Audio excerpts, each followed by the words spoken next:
将军太不识人了，在外面偷偷养了18年的妾室，女儿都跟小姐一样大，这是把您的脸面放在地面上踩啊！夫人，万万不可啊！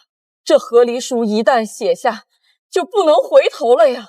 让苏家女儿一生清白，绝不与此等人为妾。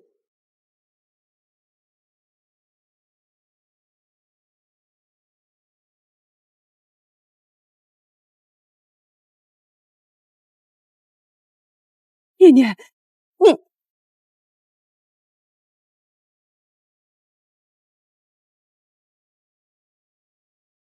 他愿化作利刃，至今不退。娘，听我的，别和离。深闺发财死丈夫，这破天的富贵，凭什么让给外人？我叫沈念，镇北将军府嫡女。眼前的人是我娘苏婉。上一世，她发现爹养了18年的外室，愤而和离，净身出户。3天后，圣旨到。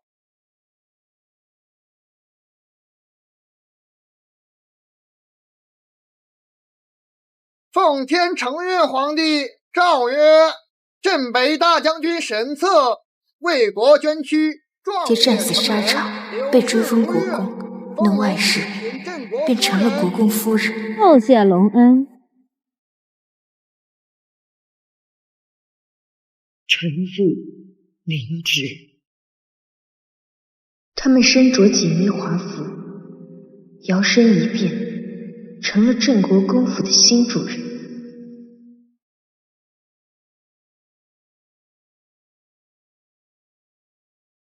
而我娘穷困潦倒，疾病缠身，病死雪中。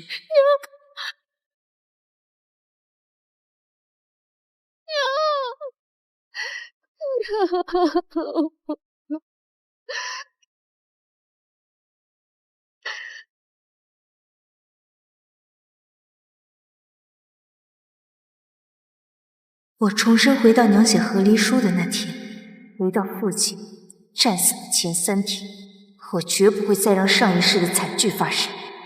娘，你相信我，给我3天，只要给我3天的时间，就能扭转一切。念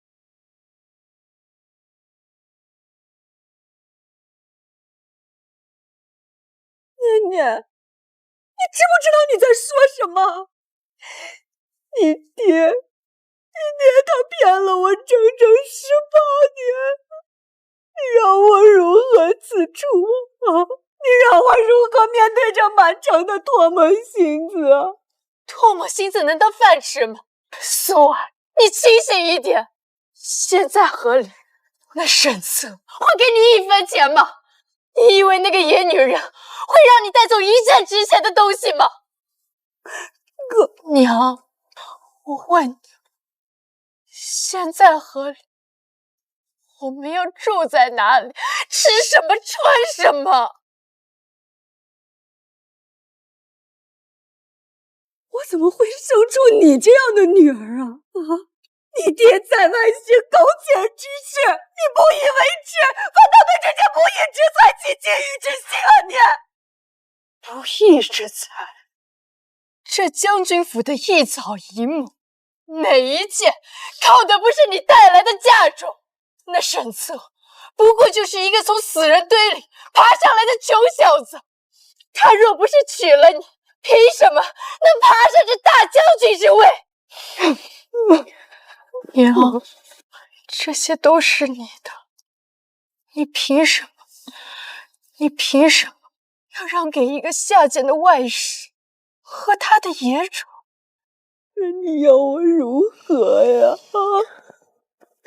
我又能如何？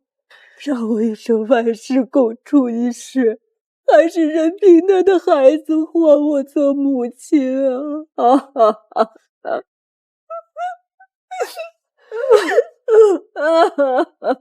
不，我要他什么都得不得。3天之后，一切都会不一样。不好了！夫人，小姐，外面一个自称柳夫人的女人带着一个小姐前来，说是奉将军之命要搬进来住。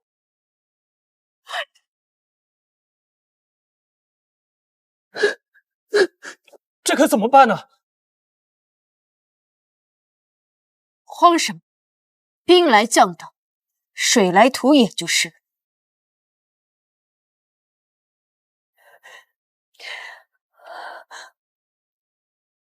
怎么，是我这个嫡小姐说话不管用？我是觉得小姐有些不一样了。娘，您先回去歇息吧，这事我来处理。可你也未曾亲见过，这要是吃亏了可怎么办呢？您放心，我不会吃亏的。五妈，带娘回去歇息。是，小姐。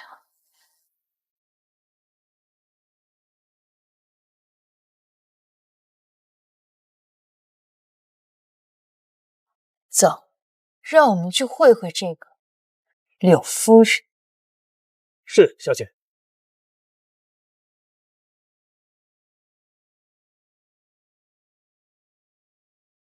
娘，这就是爹的家。没错，这也是我们的家。听闻沈家主母苏婉性子刚烈，正跟爹闹和离呢，正好顺了我们心意。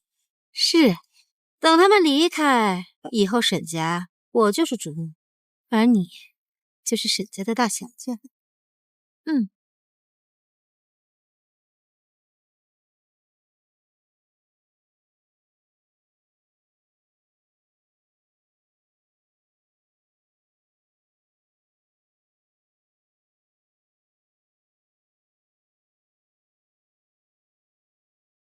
姐姐呢？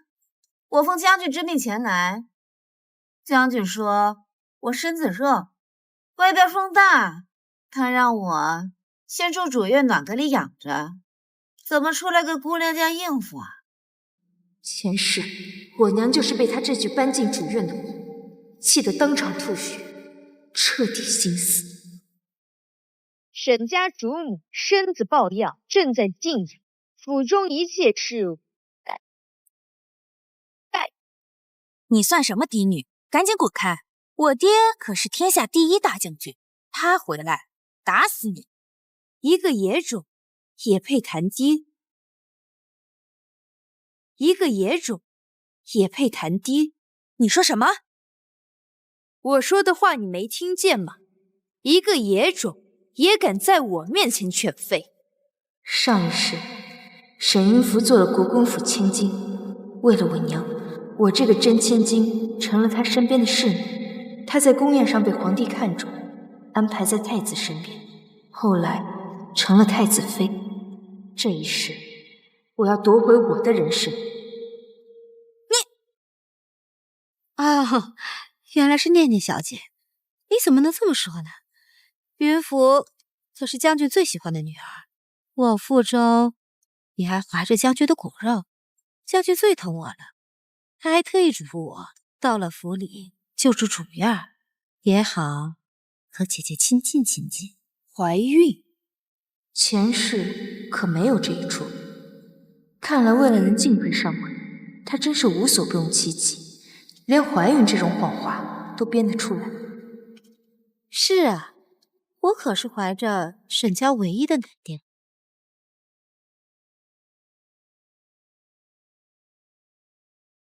我爹的妾室进门都要从侧门走，当着主母的面要自称奴，见了嫡子嫡女要行跪拜。我可是再者，你算哪房子的妾？谁给你的胆子敢走正门？在主母卧病之时，妄议主院规矩。没想到苏婉的女儿竟如此牙尖嘴利，句句拿规矩压着我。念念小姐，我只是奉将军之命，你怎能这般羞辱我？我好歹也是将军心尖上的人呢。真是笑话，一个上不得台面的外甥，也敢提心奸二字？你说什么？我爹若是把你放在心上，为何18年来不给你个妾室的身份？为何一直把你养在城外，从未踏进将军府一步？你个死丫头！怎么被我说中了？沈念，你敢这么羞辱我们母女，当真不怕我爹收拾你吗？只怕你爹是没有机会。管家，小姐，您吩咐。按沈家家规，妾室及无名分妇人冲撞主母，言语不敬，应当如何处置？回小姐，当掌嘴20，罚跪祠堂2个时辰。你敢？我可是将军请回来的贵客，你凭什么罚我？就凭我是将军府唯一的嫡小姐，我娘是圣上亲封的2品诰命夫人，而你无名无分，还带了一个来路不明的野女儿。就算今天把你打杀了扔出去，也是应当。现在受些苦没什么，等你爹得胜回来，我让他全都还回来。可是他现在都要长您的嘴。你此次出征若能得胜，被册封为国公也是有可能的。你将来可是要做国公府的小姐。来人，掌嘴！娘，放手！放开我，娘！娘，放手！娘！把他们拉到祠堂去，罚跪2个时辰。沈念，你个丫头片子，可别太过分了！罚跪后，带到柴房旁边没人住的废院，没有我的允许，不准踏出院门1步。1日3餐就按照府里3等下人的份例送去。沈念，你个小贱人！贱人！我爹得胜归来，不可能饶得了你！放开我！放开我！放开我！你爹不会得胜归来，3天后，你爹就会战死。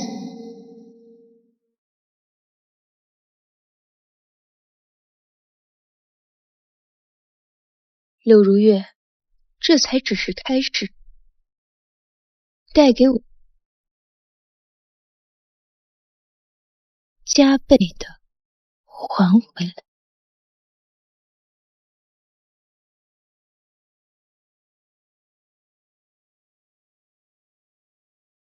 府中并非所有人都对我娘忠心耿耿，有不少人知晓父亲对柳如月母女的宠爱，定是盘算着该往哪边站队。我要断了他们的念想。小姐，人都到齐了。你们对柳氏母女有什么要说的？大小姐，柳夫人毕竟是将军的人呐，如今她怀有身孕，你把她安置在废弃的院子里，这要是传出去，恐怕对将军和您的名声也不好啊。是啊，小姐，这冤家宜解不宜结，柳夫人性子温顺，不如……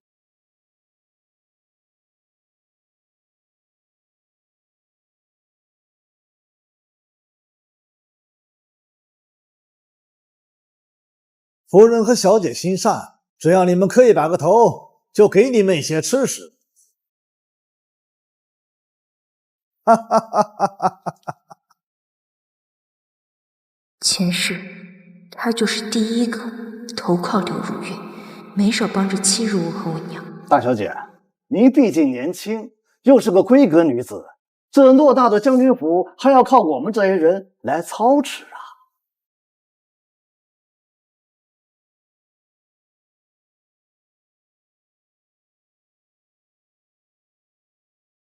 我是年轻，可我知道，上个月你小儿子在赌场欠了500，第2天就还清了。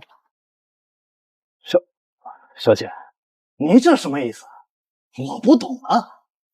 不懂。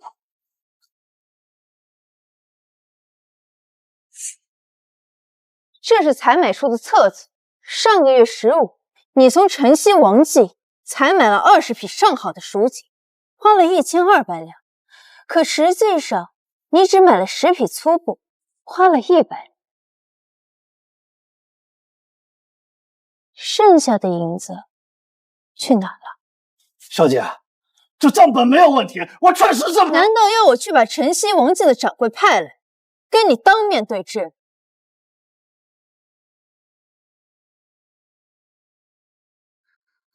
小姐饶命！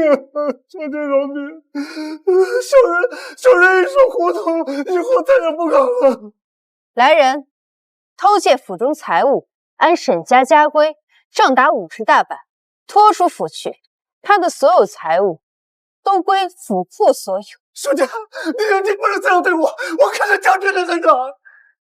从现在起，这府里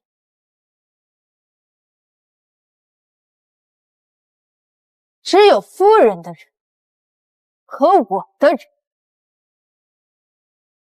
小姐饶命啊！小姐饶命！我可是将军的人，小姐！哎呀，说是。你们对我的处置可有异议？小人不敢，一切全凭小姐做主。很好，吴妈妈，老奴在。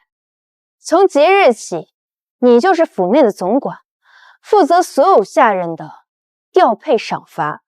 是，小姐。钱管家，小姐，以后你就是府内大总管，负责府中一切事务。是，小姐。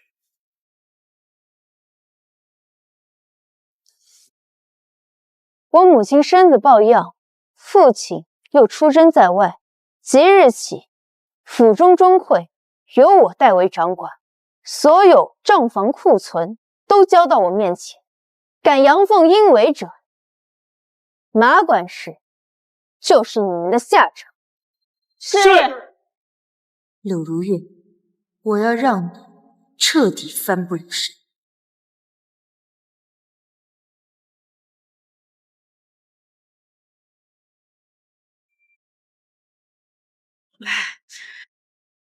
沈念这个贱人敢这么欺负我们，娘，我们就这么受着。将军出征前，让其副将张彪照应我们母女俩，等他明日寻来，我定养那个贱人好看。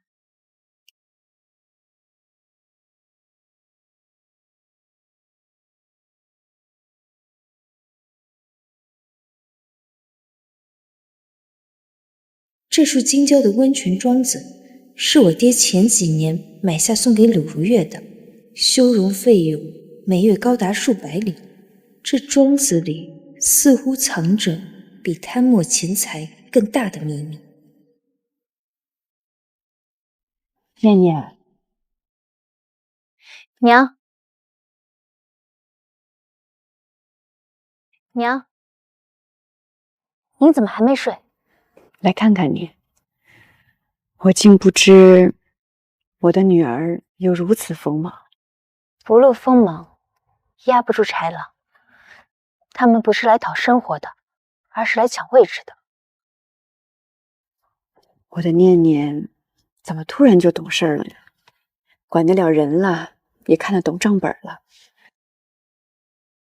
小姐，夫人，张夫家的人闯进府了。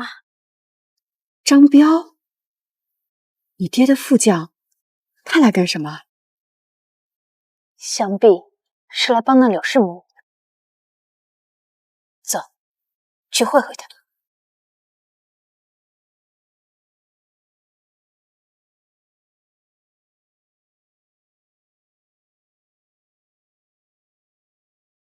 嫂子，末将听闻府中有人苛待将军骨肉，特此前来问个明白。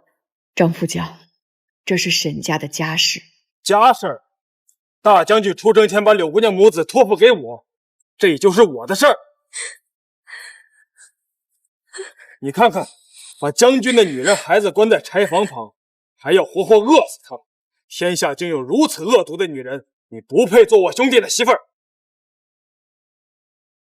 张大哥，不怪姐姐，都怪我命苦，只求姐姐给岳父一个名分。他才把养了10余年，受尽苦头，能让孩子认祖归宗，我就心满意足了。这才是你的真实目的，让你女儿上了族谱，将来就是沈家小姐，好把我踢出去。认祖归宗总要有个凭证吧？眼下老爷不在府中，如何验证？将军此前在我处疗伤，这块手帕上有他的血迹，可以用来验亲。一块擦过血的旧手帕，就想用来验亲？柳夫人的话可真是可笑。什么意思？难道我还造假不成？张叔叔，你看他们说的这是什么话呀？够了！欺负人也要有个度。柳夫人都同意滴血验亲自证身份，你们为何不愿？好啊，既然柳夫人这么想验证这个假千金的身份，那么验一验也好。你说什么？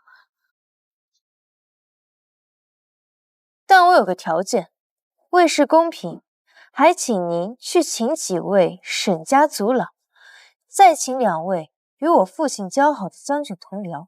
年纪虽小，但却比你娘懂事。好，就这么定了。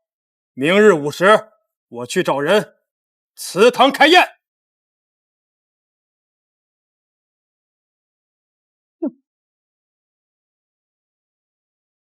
念念，他们分明就是有所准备，你为何要答应啊？他们有准备，我也有准备。这是西洋的灯油，最清亮的那种。明天宴亲用的水，我会让春桃去准备。娘，油水不相容，只要往明天宴亲的水里加上极少量的这个，无论是什么血，都溶不起来。你何时准备的这些？梦里准备了很多年。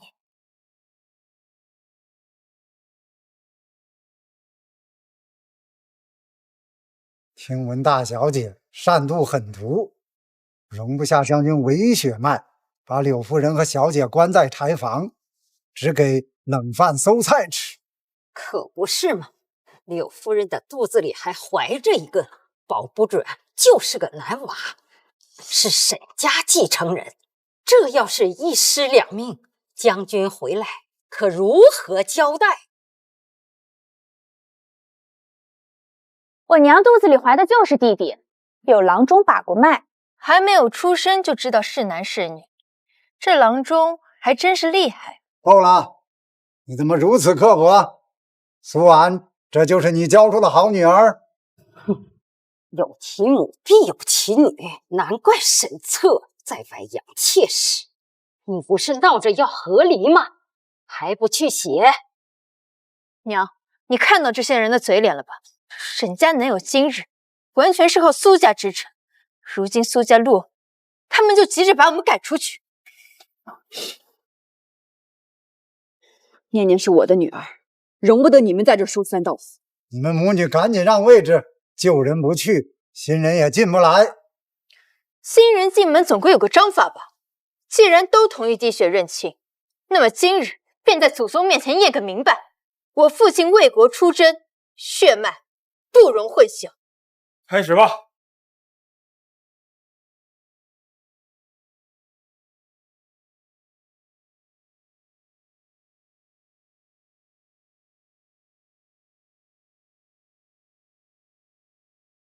开宴。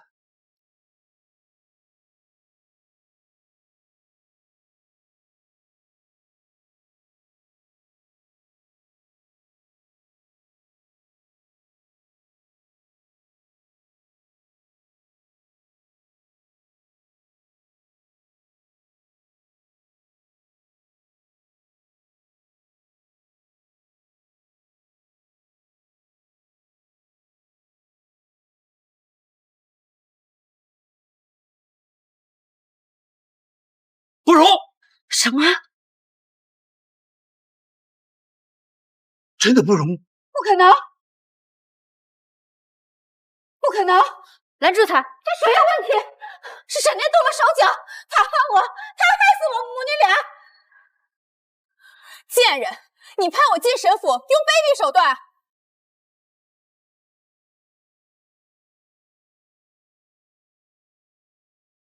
张叔叔，我看书上说，血浓于水，血脉相融，血滴进水里会自动相连。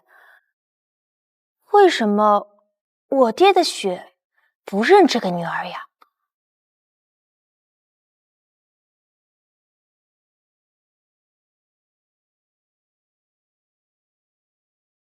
贱人，是你换了水，你怕我跟你抢位置？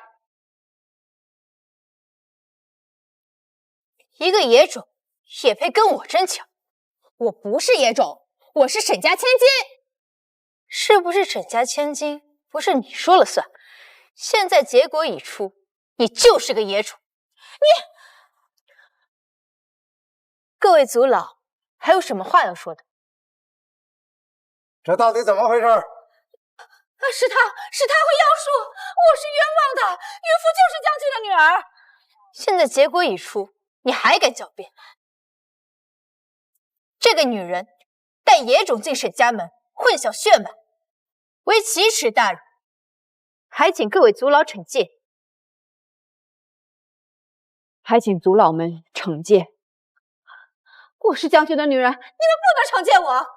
说的不错，将军在外出征，我们怎么能动他的女人？还是要等将军回来再发落。理当如此。好啊，身为族老，却不能公允处事。我是无所谓，可今日的舆情若是传出去，看看丢的是谁的脸，看看你们还怎么服人。那你看看如何？柳氏混淆血脉，污蔑嫡女，按沈家家规，该杖责20时，罚跪祠堂2日。一个姑娘家家，心上却如此歹毒，你真是想要我的命啊！他才多大，狠辣果断，怕是寻常男人都比不上。我活了2世，又怎么能让悲剧重演？执行家法！不许打我娘！我娘肚子里面怀着我爹的儿子，若因此滑胎，你们谁能担责？对，真动了家法，腹中胎儿肯定保不住啊！你一个野种，也有资格说这样的话？我娘用的是沾有我爹血迹的陈旧手帕，使得滴血验亲的结果有误。我要等我爹回来重新验过，才能作数。渔夫，你可真是害了你娘啊！要是你爹知道你不是他的女儿，等他回来，恐怕就不是杖责20时那么简单了。还请族老们重新发落，等我爹回来再次定夺。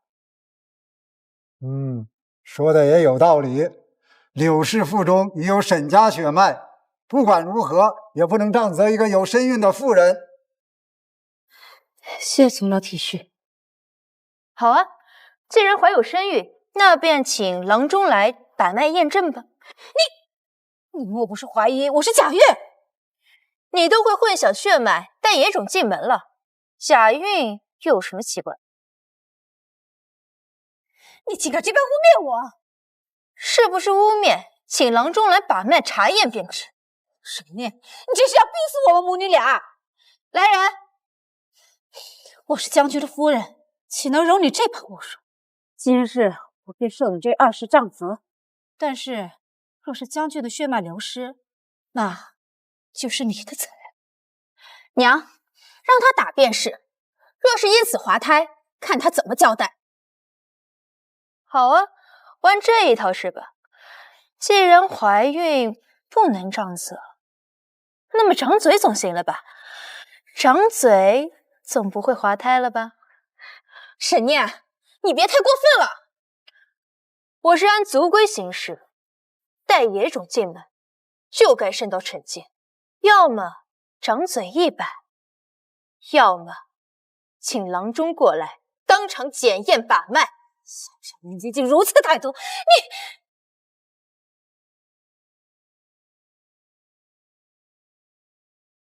那手帕上的血是谁的还不知道？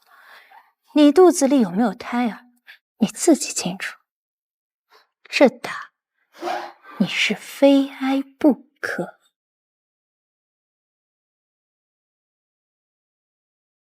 沈念，你敢这么对我娘？等我爹回来，非打死你不可！我等着。来人！柳氏混淆血脉，诬陷嫡女，掌嘴100。将军是我淑珍吗？等将军回来，我爹当然是不如死。那也要你的将军您回来。带走，给我打！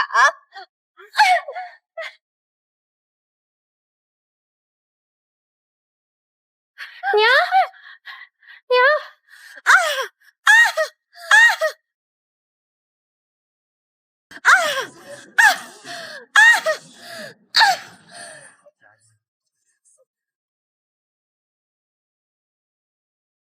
娘，你放心，只要你不写和离书，不自己离开，他们就不能赶走我们。娘真是白活了。将军不在，滴血宴前有误也不一定。我要亲自去禀报将军。随便。另外，我再奉劝一句：小小年纪不要这么心狠手辣，得饶人处且饶人。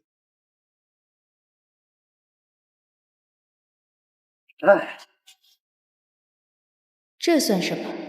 等明日爹的死讯就会传来，那时他们才会真正绝望。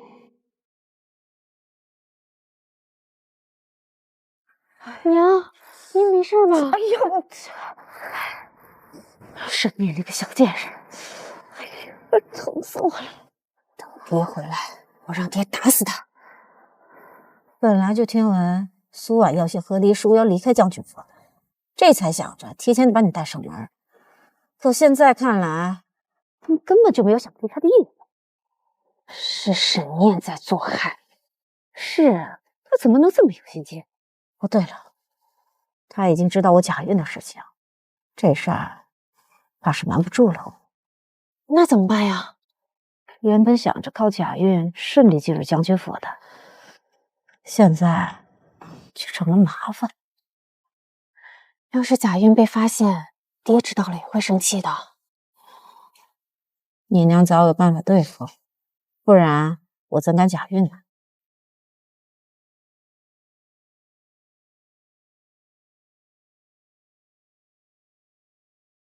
娘，这是什么？这叫服下会腹痛出血，状若小产，但伤身，慎用。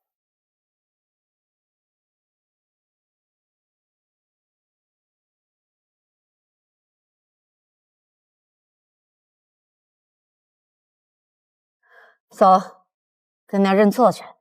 认错？我原本就是要把华太之事嫁祸他们。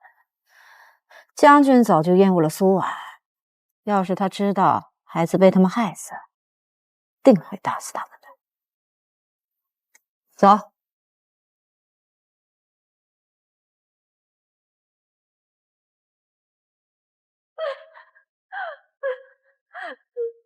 姐姐，念念小姐，妾身知道错了。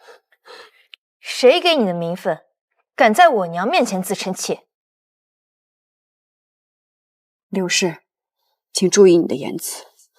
是我无名无分，不该自称为妾，是我鬼迷心窍，贪图财富，才想的要滴血认亲的法子，没想到手帕成就，聪明反被聪明误。我也错了，不该顶撞小姐的。你们又要耍什么花招？我们真的知道错了，已经接受一切责罚。还请姐姐和念念小姐令我和云父留条生路，让我们留在府上，伺候姐姐，我们可以做牛做马。看来还是不敢承认自己混淆血脉。念念小姐，我怎么做你才能原谅我？我要你死，就原谅你，你做得到？念念小姐，我真的知道错了。念念小姐，我们可以当牛做马，只要你不打我娘。赶紧松开！你们这是干什么？赶紧放开！念念小姐，你要是不原谅我，我就长跪不起。赶紧松手！我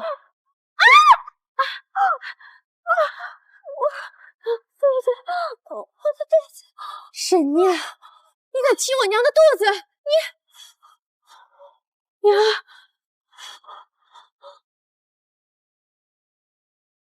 出血了！啊，流血了！那腹中胎儿定是保不住了。这可是将军的骨肉啊，说不定是个男丁呢。肚子，我的肚子！娘，怎么样？我动都未动，装的可真像。看来是有备而来。我向你求饶认错，只求你放我们母女俩。你罚我骂我都可以。我罚的是将军的骨肉啊！将军的骨肉，你可真敢说！沈念，我们都给你磕头认错了，你还要怎样？你踢我娘的肚子，害死我爹的孩子。等我爹回来，我要你死！这才是你们的真面目，终于把你们的目的露出来。不过，我不是神策，不会被你们的花招所蒙骗。念念，你的意思是，这柳氏她并未怀孕？没错，她是假孕。明明是你让我花胎见红，却说我假虐以逃罪责。你心机实在是太深了！哎呀，我的肚子好疼啊！我的孩子，将军，你快回来吧！哎呀，我心机深，你借此机会推脱到我身上，让假孕之事消除，可真是一石二鸟。在场的人都看到了，就是你踢我娘的肚子，你逃不脱。我就没想到，假的真不了，真的假不了。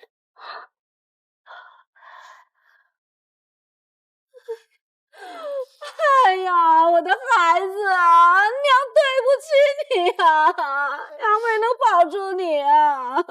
小姐，她身下有血，已然见红，看她样子不像是假的。就算是流血，也不一定是花胎。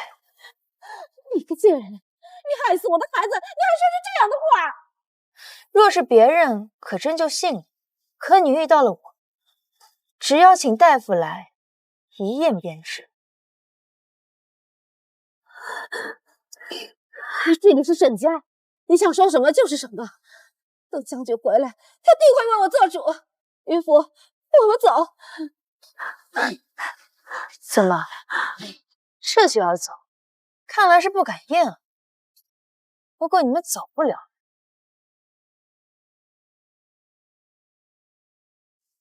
夫人、小姐，宫里的华御医到了。华御医，念念，是你请御医来的吗？不是我。那他为何深夜造访啊？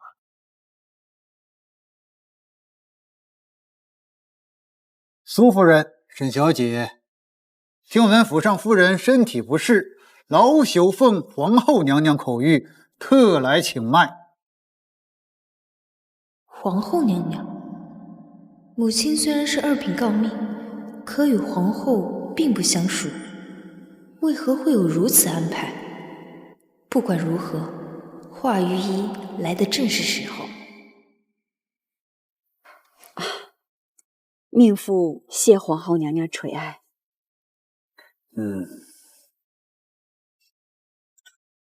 这位是为何裙下有血污？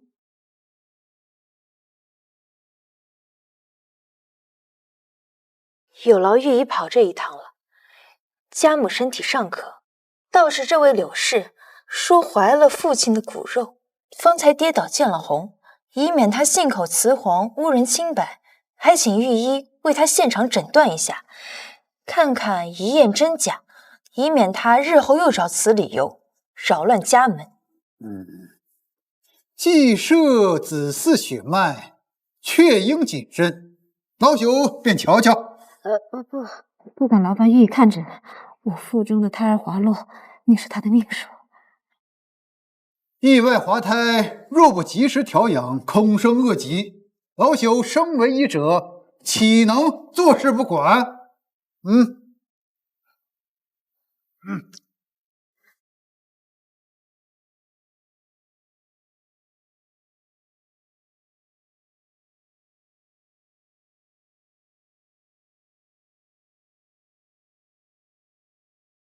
你这脉象滑稽浮躁，乃药物催发所致，并非喜脉。你胡说！我明明就是滑胎见红。见红，观你出血色泽气味，并非真正的胎漏之血，倒是生出血，混合了某些刺激宫缩的寒凉药物所致。这是什么意思？他根本未曾有孕，此番腹中出血，乃服用了虎狼之药，强行制造小产的假象。你胡说八道！你是什么御医啊？你明明就是庸医！我明明是滑胎见红，你却说我假孕！你就是沈殿找来污蔑我的庸医！你这妇人假孕骗人也就罢了，竟敢质疑老朽宫廷御医的身份！柳夫人，这饭可以乱吃，话可不能乱说。这华御医乃是我大康第一神医，他还会诬陷你不成？娘，怎么办？假孕真宠，药造滑胎，陷害嫡女。柳如月，你说我把你算计父亲后院和名声的这些事告诉他，他还会如此宠爱你吗？会，将军最爱的人就是我。你们怕是不知道吧？我和将军早就相识。你娘嫁进府当日，他便为我买下宅院。你给我闭嘴！怎么？怕你娘听下去，怕她会被气死是不是？让他说，我也想听听，你爹背着我，到底还做了多少事？那他做的可多了。他用你的嫁妆供我吃穿，你当时对将军检衣缩食，没想到穿金戴银了。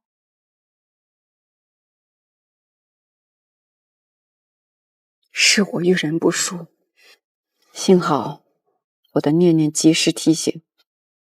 念念，你说的对，我不能离开将军府，这不是清高，反倒成全了你。你以为你能留得下？你不写和离书，等将军回来就给你一纸情书。你做了那么多恶事，你以为沈策还会要你？将军此次会平战功，封破国公，他会以功请旨，引我进府，休妻立室，让我做夫人。到时候，你和沈炼都会被赶出府。等我爹回来，你们都得死。你们的好日子不多了，等将军回来，我就是沈家的头，云福就是沈家的大小姐。真是不见棺材不落泪，明天你们就等着受罚吧。来人，把他们给我拖下去，严加看管。是。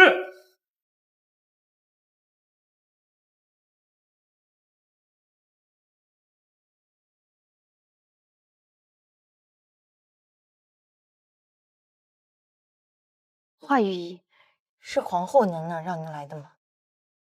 是。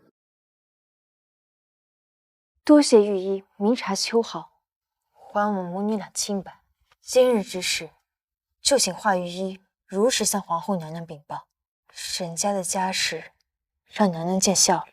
小姐虽未出阁，处事却极有章法，老朽定会如实回禀。夫人，小姐，老朽告退。念念，我与皇后娘娘并未相熟，此夜之事又事发突然，这皇后娘娘为何要帮我们啊？我也不知。算了，不要再想了。明日他们就会受到惩罚。柳氏的话，您别放在心上，他不会得逞的。经历了这么多事儿，娘也知道该怎么办了。殿下，按您吩咐，我已去过沈府。见到沈念了？见到了。沈家嫡女聪慧非常，就算微臣不去，她也能从容应对。只是臣不明白，殿下是如何知晓柳氏假孕？这是秘密。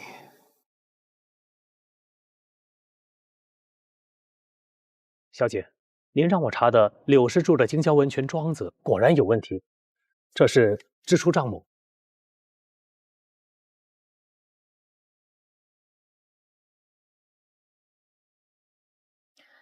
沈云福的生父找到了吗？小姐，若不是您让我查，我断然不敢相信那柳氏还真敢做出这种事。这么说来，是找到了？找到了。跟柳氏私通的人姓王，是一名货郎。没想到跟柳氏私通的竟然是这样一个人。派人去把他给我找来，我有待遇。是。只可惜我那抛妻弃女的渣爹是不会知道。我让你备的东西备好了吗？备好了。可是府上无人亡故，为何要备殡葬之物？我让你备，自有让你备的缘由。去正厅吧。是。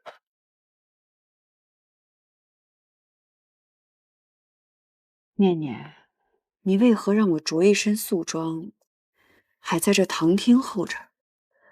不止我们要候着，柳氏母女也要候着。夫人，小姐，人带到了。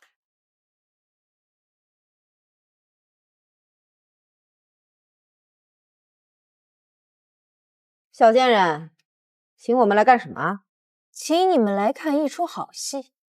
前世被战死的消息是在何灵苏写下的第3天傍晚传回京城，看看时辰也差不多了。夫人，小姐，边关传回军报，现在已经送进皇宫了。边关传回军报，现在已经送进皇宫了。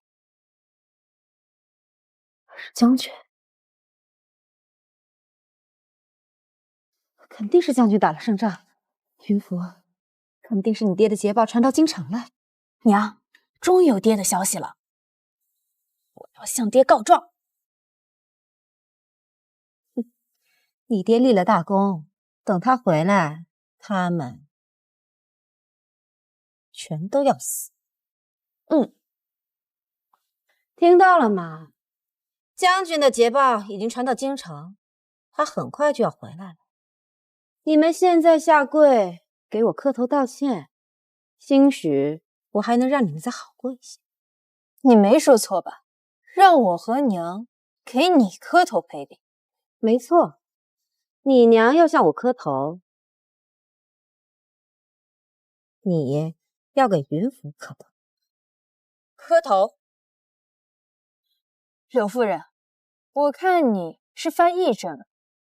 柳氏，我这个当家主母还在这坐着呢。好，暂且让你们舒坦几分，反正你们的苦日子马上就要来了。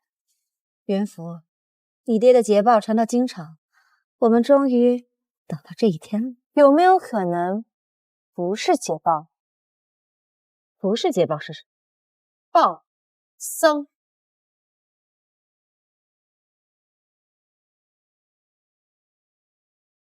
去传旨吧。是陛下。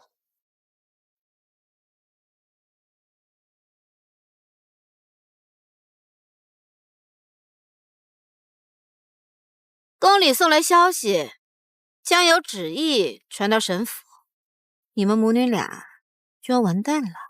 娘，他们已经知道怕了，要不然怎么会让我们在这儿候着？哈，哼，晚了，现在就算给我磕100个头也没用了。我让你们在这候着，可不是让你们疯狂，而是让你们知道什么是绝望。可笑，我的靠山终于要回来了。沈念、苏婉，我要你们死！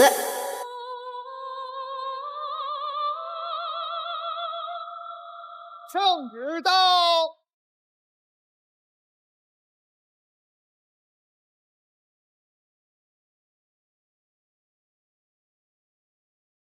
奉天承运皇帝诏曰：镇北大将军沈策于榆关一役，身先士卒，力抗北敌10万大军，为国捐躯，壮烈成人，朕心甚痛。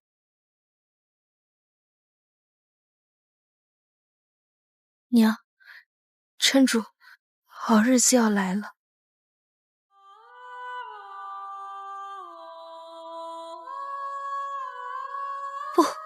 不可能！将军他天下无敌，怎么会战死？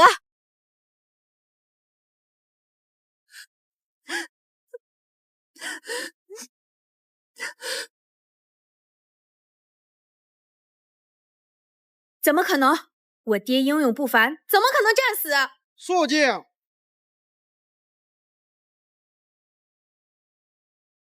念沈策将军护国有功，特追封其为1等镇国公，世袭罔替。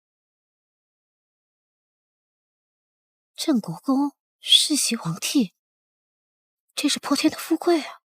其妻苏氏婉，出身书香，端庄审慎，教女有功，朕心甚慰，特封为1品镇国夫人，赐金册宝印，享国公府一切荣光。钦此。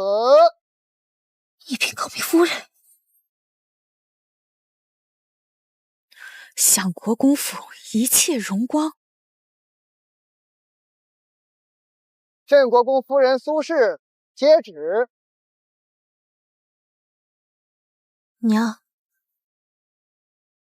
臣妇苏婉叩谢皇恩。不，这些荣耀都是我的，我才是将军的夫人，我娘才是镇国夫人，我是镇国府大小姐。圣旨是给我的，对不对？将军最爱的人是我，这一切本该就是我的。我娘才是1品诰命夫人，苏氏不过是被我爹厌恶的弃妇，她凭什么得到这些？苏夫人，他们是回公公，不过是痴心妄想的可怜虫罢了。既然如此，就好生处置了。沈将军刚被追封为镇国公，传出去有损镇国公府的声誉。公公请放心，镇国公府的声誉不会有损，我的声誉也不会有损。镇国公府的声誉不会有损，我的声誉也不会有损。这样就最好。苏夫人，节哀。有劳公公了。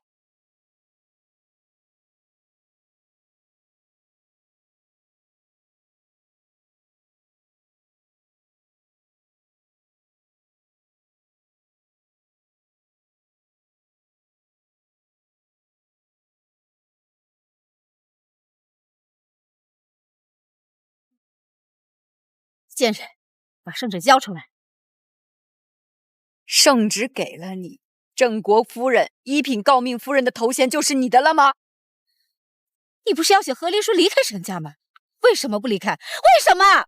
就差3日了，这些本该就是我的。是啊，差点就是你的。我是将军最爱的女人，可我什么都没有。不，这不公平，这不公平！公平？当你背着我娘，跟我爹你侬我侬时，当你用我娘的嫁妆穿金戴银时，你可想过公平？你给我闭嘴！你娘都要写和离书了，是你拦下的；我都要进将军府了，是你让我一无所有。都是你这个小贱人！原来你才是罪魁祸首！我要你死！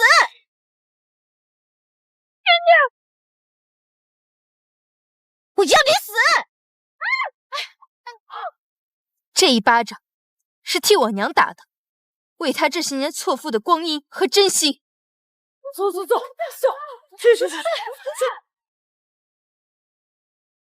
都写了和离书了，还想回来，真不要脸！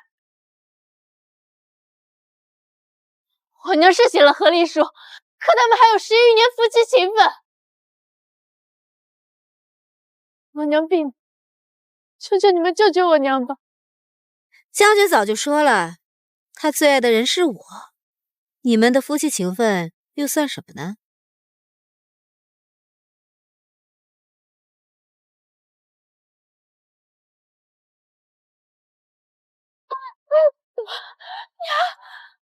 这一巴掌是替我自己打的，为你让我和娘受的气。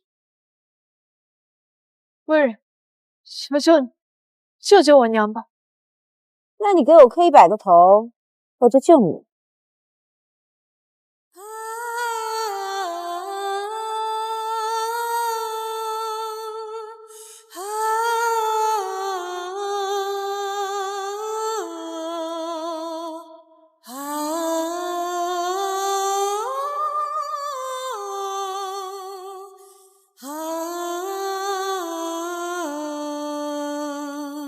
温人，我已经磕够100个了，你能救救我娘了吗？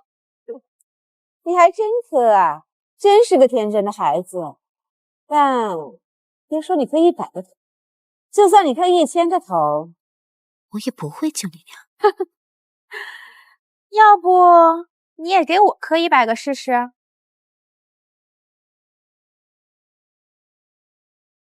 你敢打我娘？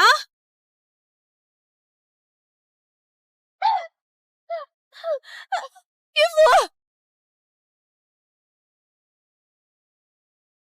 念念，怎么处置他们，交给你了。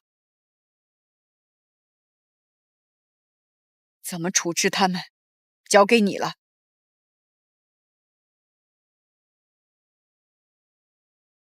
所有人给我听清楚了，此2人与我郑国公府无半点干系，他们不是什么贵客，也不是什么未来主子，只是2个妄图攀图富贵、混淆血脉的骗子。来人，把他们拖进柴房，没有我的命令，不许给1滴水、1粒米，让他们也好好尝尝没有饭吃的滋味。是。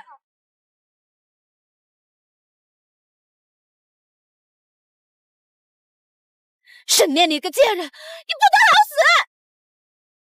放开我！我是国公府小姐，你们这群狗奴才！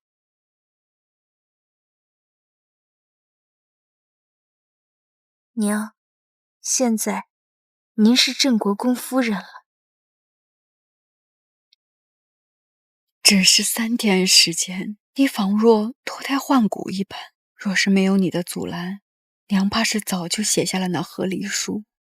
就算为了你，娘也会守好这一切，做好这个郑国公夫人。这府中再没有人敢欺负我们了。刑部尚书刘大人前来吊唁迎宾。武威将军前来吊唁迎宾。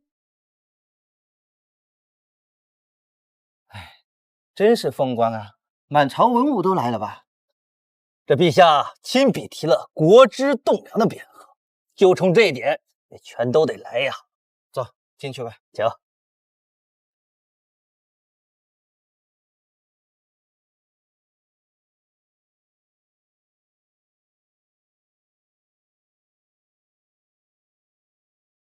哎呦，我的女儿啊！妈呀，我的女儿啊！你们沈家仗势欺人呐！我女儿为沈将军生了女儿，怀着沈将军唯一的儿子，如今沈将军尸骨未寒，你们想把他们还我逼死啊！哎呦，他们果然来了。我可怜的女儿啊，我苦命的外孙女儿啊！哎呀，我那还没出生就胎死腹中的外孙啊，这沈家没天理呀！欺负我们小门小户，没人撑腰啊！什么意思？准国公有外室？这意思是说还有个女儿，肚子里还怀了个儿子。这国公夫人的手段也太狠了点吧？我倒是听过一些言语，好像是沈小姐做的，把那柳氏母女整得凄惨呐。沈家小姐还未出阁，能懂什么？家门不幸啊！看来这国公府福也不是那么好抢嘛。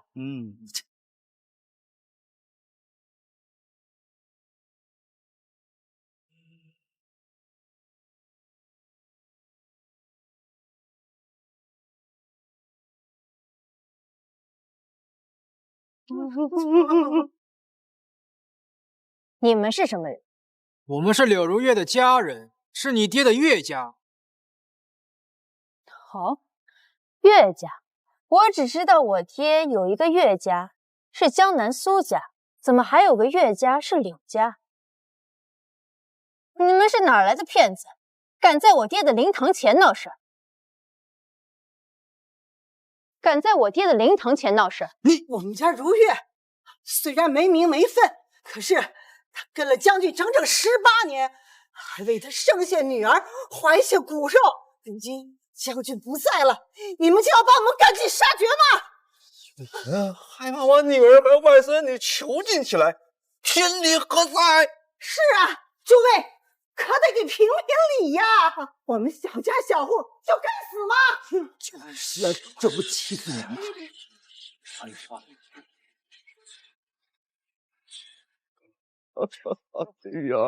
够了！各位大人，各位叔伯，我爹尸骨未寒，就有蛀虫想要侵占我镇国府的家产，今日还请各位做个见证。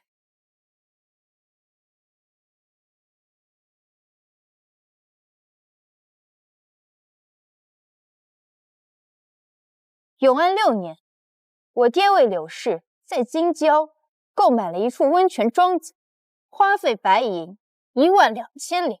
永安7年，柳氏以母亲生病为由，从我爹这支出白银3000两。永安8年，柳氏又以兄长要娶妻为由，支出白银5000两。10余年来，柳氏一个上不了台面的外室，林林总总从我爹这骗取财产、房契、田产、金银，总共10万余两。这10万多两呐！这么多银子，够一个普通人花好几辈子了。就是啊，这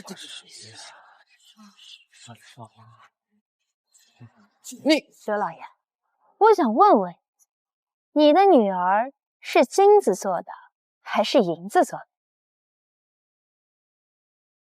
我难道说错了吗？18年的时间，她花费了数十万银元，你们用骗我爹的钱，在老家买宅子、置田地，全家身上穿金戴银的，怎么到了我爹灵堂前，就成了被欺负的小门小户？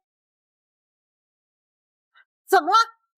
我女儿给你爹生女儿养儿子，花点钱怎么了？是啊，我女儿不明不白的给沈大人做了18年外事，这不是应该的吗？快把我妹妹放出来！别以为你们能无法无天，今天没个交代，我们就去告御状！告御状！哎呀，没天理呀！欺负人呐！这怎么闹成这样？都是一家人的。沈将军啊，您的在天之灵可得看看啦！你的女儿都被他们欺负着。要不花些钱把他们打发了去？今日宾客多，你爹又是陛下刚刚追封的郑国公，岂能有污点？您说的没错，我确实要帮爹洗清这个污点，不过不是为了他，而是为了您能在这国公夫人的位置上坐得更稳固。你想怎么做？来人，去把柳氏母女带上来。是，小姐。带他们做什么？他们撒泼打滚的，不好控制。放心，您就看着吧，这好戏才刚开始。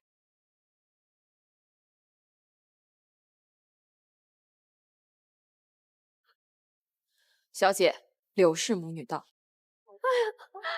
娘，吃苦了。就是他打我娘亲，把我们关在柴房不给饭吃。哎呦，简直是欺人太甚呐！这给饭吃太多。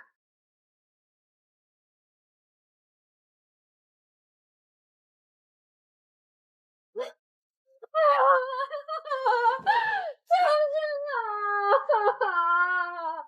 你睁开眼看看吧，你是个为害，他们却要逼死我们母女俩呀，将军，将军。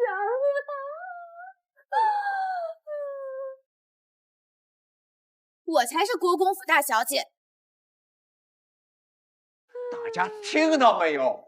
今日就当着各位大人的面，批评这个说法。赵某让云夫入左府分一半的家产，我们就去将灯笼谷告御状，对，让平安都平免。对，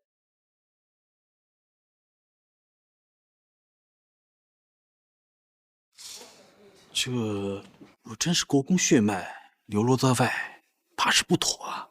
沈家主母来自书香门第，素来温婉贤淑，没想到竟是这么狠辣。是沈家小姐，人家厉害。一个滴血认亲都不相容的野种，也敢上我们沈家的族谱？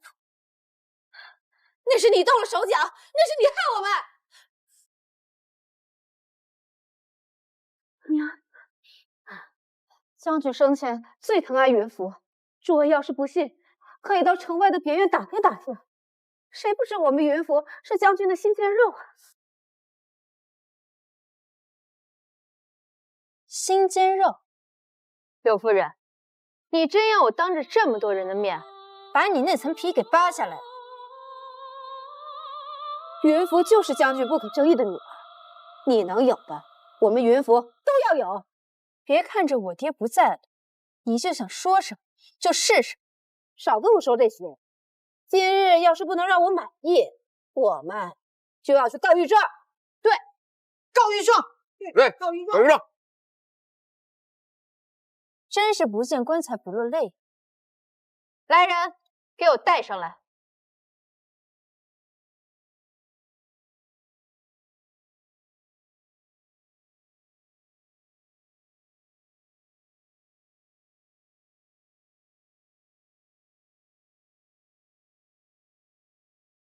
夫人，小姐，人带到了。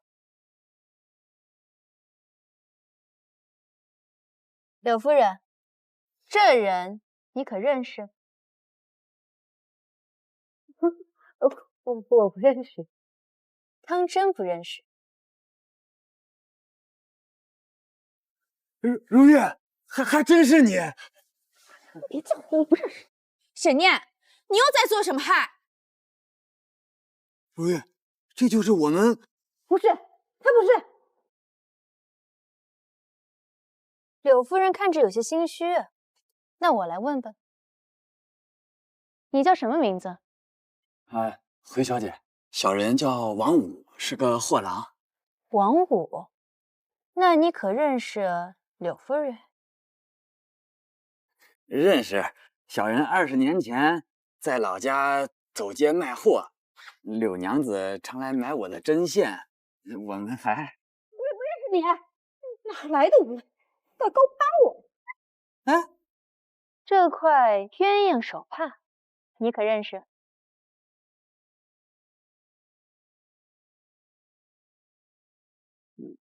这是当年我送给他的呀，这可是从江南淘来的丝绸呢。闭嘴！你说八道什么呢？我怎么胡说了？这上面血迹还是我的，我当年切了手，你拿这手帕给我包扎的，你忘了？就是。满的谁呀？柳夫人，请自重。念念，这怎么回事啊？您还没看明白吗？这位王武是柳如月的相好。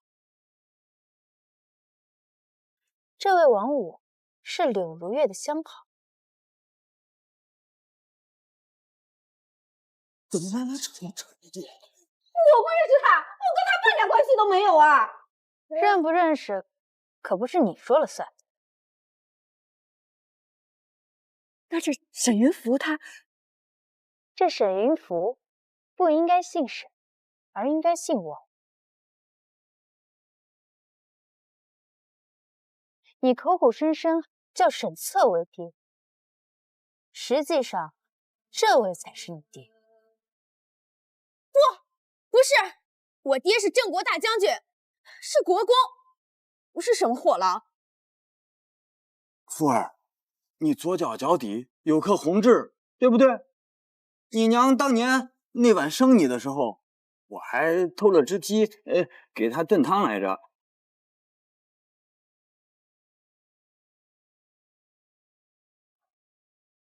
娘，你说句话，你告诉他我是爹的女儿。胡说！我是国公府大小姐，不是什么货郎的女儿。哎，你这死丫头片子，跟你娘一样没良心！怎么了？当我闺女丢人啊？都是你个贱婢害我妹妹，我打死你！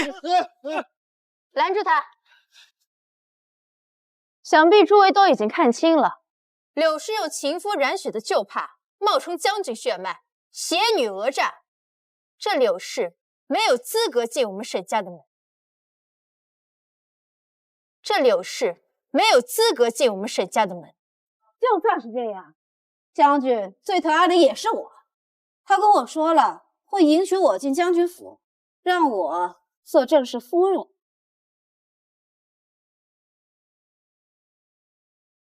最爱的人是你，没错。你真以为我爹傻？他征战沙场这么多年，什么样的人没见过？你以为你的那些小伎俩，他没有看穿？你什么意思？你怀的那个野种，我爹早就知道了，所以迟迟未把你娶进门，只不过他不想对外声张而已。你胡说八道，将军他……你看这上面写的字，舞姬苏婉清戚。这是我爹出征前留下的。这信上说，要是他意外征战沙场死了，就由我娘全权负责你和这个野种。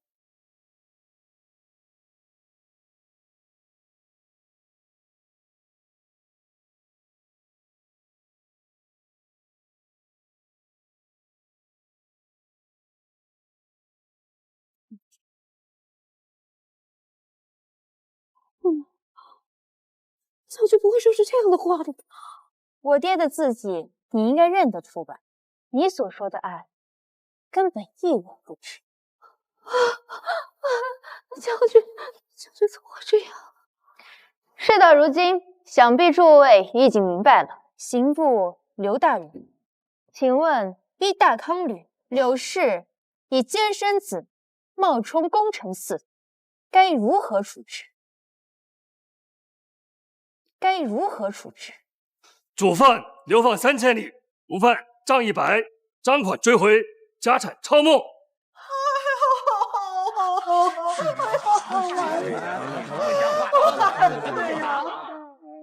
你们犯的罪行自会由朝廷惩治，而你们欠沈家的钱，必须要追回。丽丽小姐，我错了，我真的知道错了。夫人，我错了，我可以还钱，不要把我分配到兵家。还钱？你拿什么还？我在京郊还有温泉庄子。那庄子本来就是沈家的，跟你有什么关系？那我还有钱，我爹娘也有，可以拿那点钱来还钱。不要把我们流放，只求你们。你乱说些什么呀？明明是你骗的钱，跟我们有什么关系啊？娘，你怎么能这样？如月，你娘说的没错，是你生养野种，企图欺骗沈将军。夫人，念念小姐，这些卑劣之事都是他一人所为，我们是毫无知情啊！要罚就罚他一人，我们是无辜的呀！爹啊！闭嘴！我没有你这么下贱的女儿，我没有你这么下贱的女儿。爹娘说的没错呀，你怎么那么贱呢？放了沈将军妾室不做，跟这个货郎厮混，还生下个野种。念念小姐，是他骗了沈将军，占了沈家的家财，跟我们没有关系啊！想流放就流放他一人好了。你们柳家贪心不足，罪孽深重，满朝文武都看着，谁也救不了。沈小姐，饶命啊！饶命啊！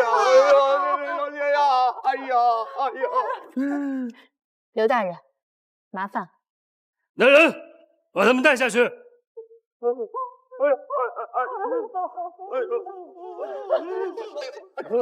接上我！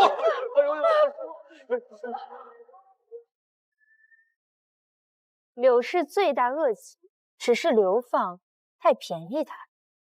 春桃，小姐，欠条已经拟好。看在你服侍过我爹的份上，我就给你一次机会，只要还上了钱就可以。哼，签了这个，就放你走。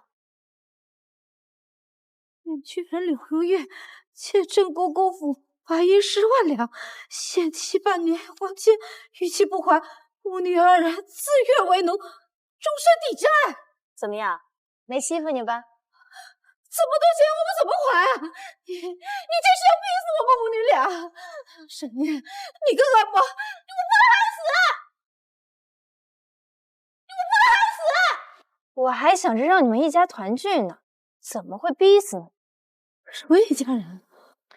王武，这柳氏是你的女人吧？是。那这沈云福，啊不，应该叫王云福，也是你的女儿吧？是。不是，我不是他的女儿。血缘就是血缘，可由不得你。王武，把你的女人跟孩子带走吧。啊，我这柳月她欠了10万的外债，我才不要。我带他们走。落到商务这种人手里，能有什么好下场？你这是借刀杀人呢！你，王武，带走。啊，是。哦，这个贱人长得还有几分姿色，我带走之后就把他们卖到青楼，然后给沈家还债。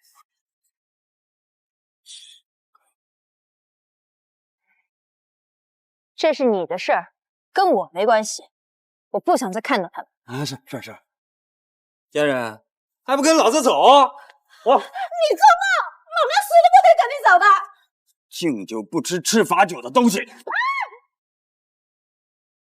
还有你，跟老子走！我爹是沈策，你不是我爹。跟你娘一样没良心，不欠收拾。走。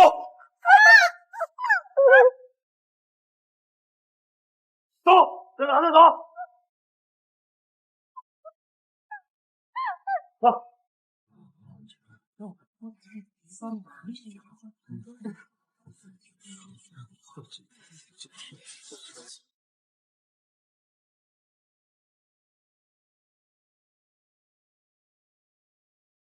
愣着干嘛？还不过来？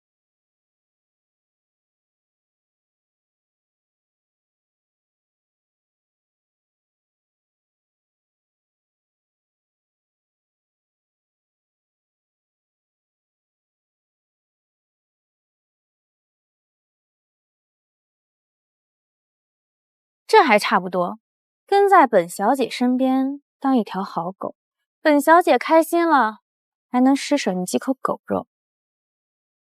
上一世，为了我娘，我这个真千金做了假千金侍女，受尽屈辱。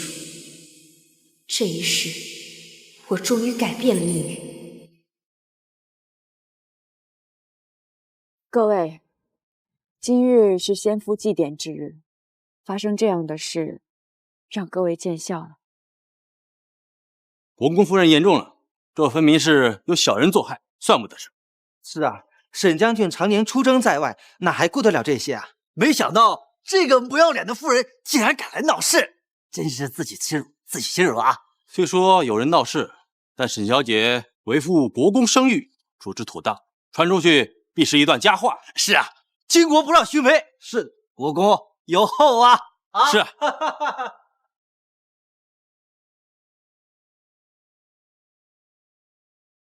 夫人、小姐，宾客都已经送完，退下吧。是。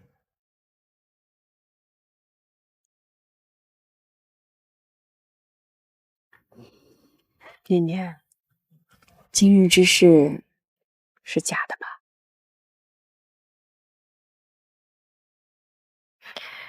是，那些话是我编的，那封信是我伪造父亲的笔记写的。多亏有你，不然娘都不知道今天要怎么办了。你爹刚刚被追封为正国公，这声誉岂能受损啊？我维护爹的声誉，可不是为了他，而是为了我们。只要您国公夫人的位置稳固，我们就能守住这份家业。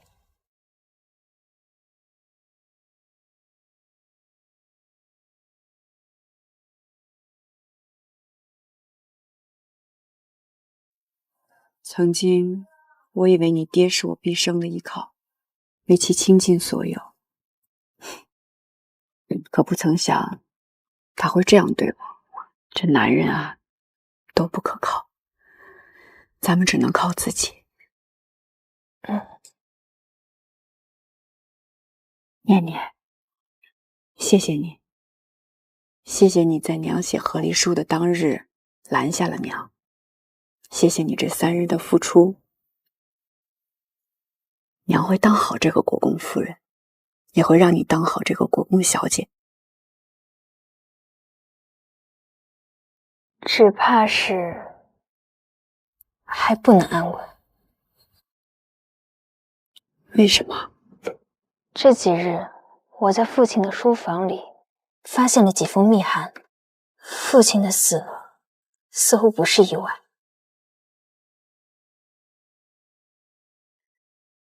你是说你爹是被害死的？谁这么大胆呢？父亲发现朝堂中有人跟北夷勾结，刚有些眉目，就被人害死了。父亲虽然死了，但是这偌大的国公府家业，怕是被人觊觎了。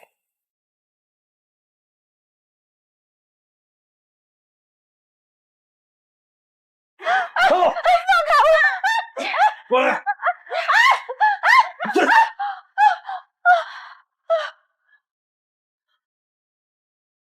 ！10万两，老子这辈子都没见过这么多钱。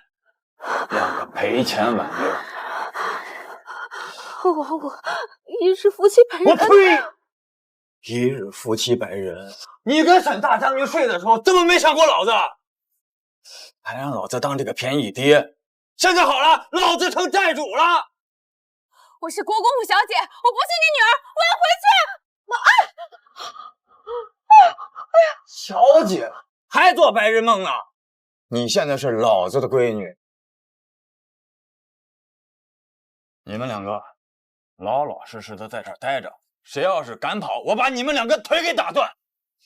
明天我就先把你这还有几分姿色的娘卖到最下等的窑子里去。至于你嘛，养2年也能卖个好价钱。林夫是人，林夫是个亲闺女，她就是一个赔钱货。好好待着，老子出去喝几盅，好好想想怎么把你们卖个好价钱还债。你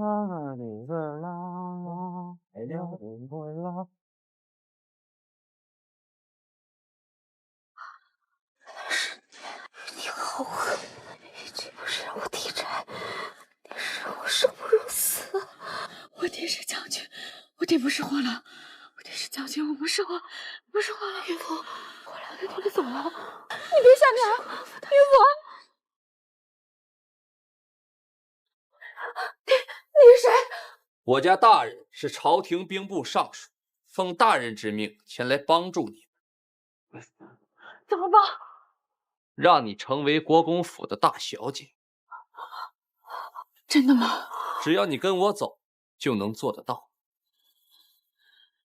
我跟你走，只要能报复沈念，我做什么都愿意。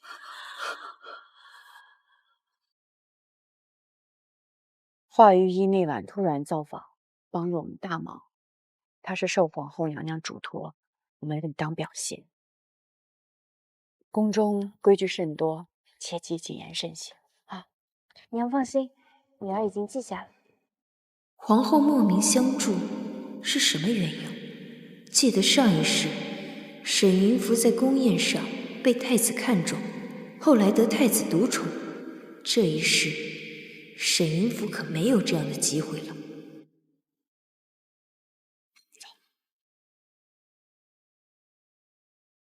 事情便是这样。那沈家小姐沈念处事果决，步步为营，不仅保住了其母地位，更是将柳氏母女及其背后家族连根拔起。他能看透人心，借力打力，将一场必败之局扭转乾坤，这手段确实高明。殿下，沈国公夫人和嫡女沈念交牌子入宫，谢皇后娘娘前日遣医之恩。可真是个聪明人。你去回禀母后，我也去看看。是。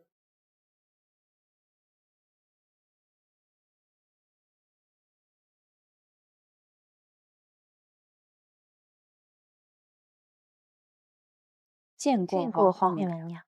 苏夫人请起，沈小姐也起来吧，赐座。谢娘娘。前日多谢皇后娘娘照拂，遣华太医前往解围，否则我们母女2人定是要蒙受不白之冤了。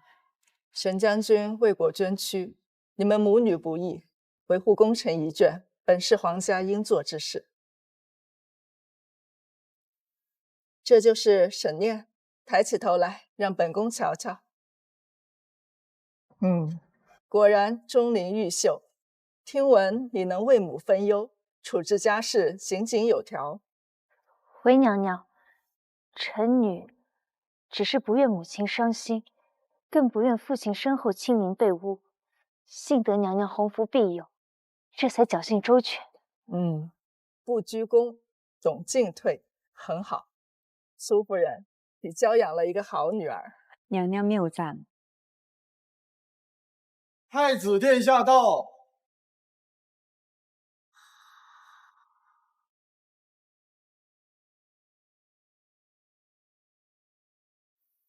来了。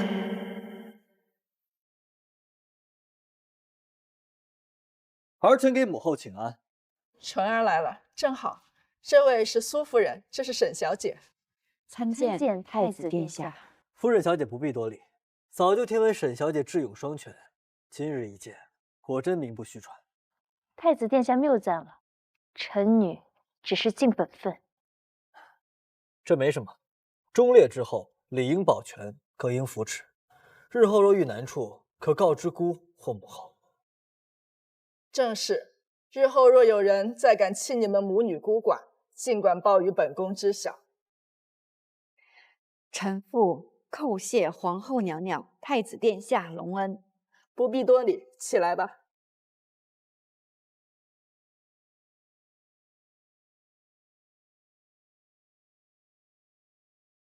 今日殿下看起来沉稳有度，实乃大康之福啊。他看起来确实比上一世更加沉稳。是啊，还有那柳氏，想必已经被王五卖去金木司了吧？夫人、小姐，今日得知柳氏母女被兵部尚书赵大人接入府中。什么？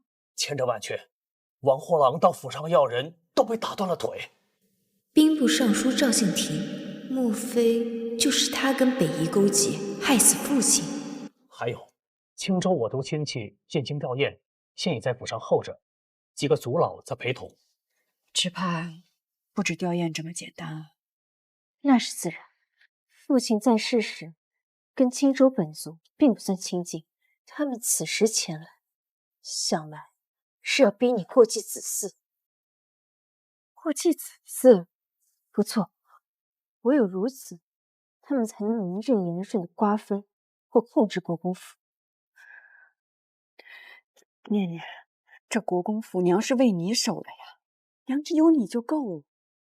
娘，别怕，兵来将挡，就算他们想要塞人进来，也得看看我们答不答应。走，去会会他们。走。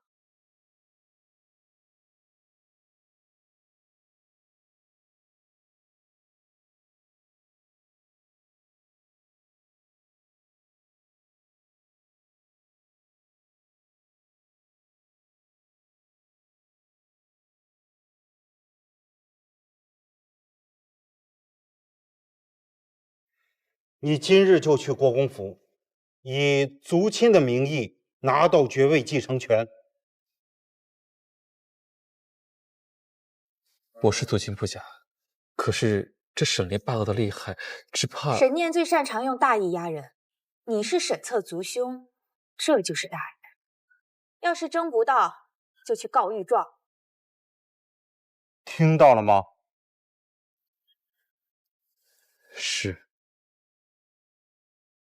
弟妹啊，侧第英年早逝，实在是家族中之大不幸。你与侄女年幼，守着陆大的府邸和爵位，实在是艰难。我们身为族亲，不能见视不管。多谢堂兄挂怀，我府中一切安好。哎呦，弟妹，这话可就见外了。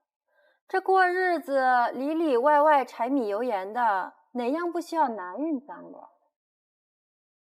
这文侄媳妇话糙理不糙，按照宗法，五子成嗣，爵位当由族内过继的子嗣继承，以保沈家香火不绝，产业不落外姓之手。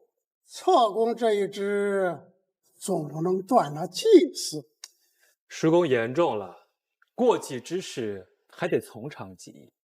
不过，月儿，你侧叔父生前最是英勇，一定要向他学习，撑起门户，照顾好你的沈母和念姐姐。多谢族老们费心了。先夫虽去，然我们母女尚在，加之陛下与皇后娘娘照拂，府中暂无需过继。糊涂！女子终究是外人，怎能继承家业？将来念念嫁人，这国公府难道要改成别姓？列祖列宗在天之灵，如何得安？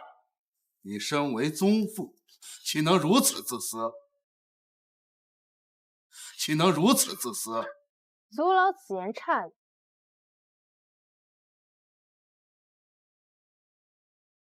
按照我朝历法，并未规定女子不能继承家业，更何况陛下已经封了我母亲为一品镇国夫人，执掌国公府，名正言顺。至于祭祀，我母亲自会打理，就不劳族公远在青州费心。放肆！长辈说话，哪有你这个丫头插嘴的份？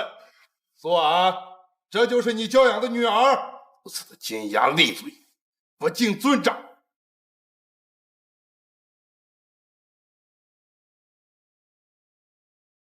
神母，姐姐，玉儿虽年幼无知，但也知礼义，不敢奢望继承家业，只求能留在京中，替侧伯伯尽一份孝心，侍奉伯母，也好光耀沈家的门楣。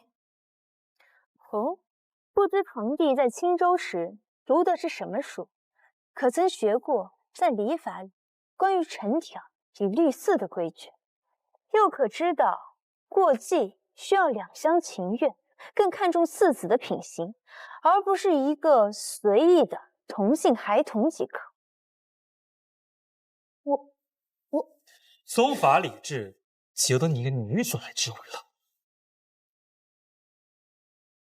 唐伯父，礼法不外乎人情，更不敢违逆圣意。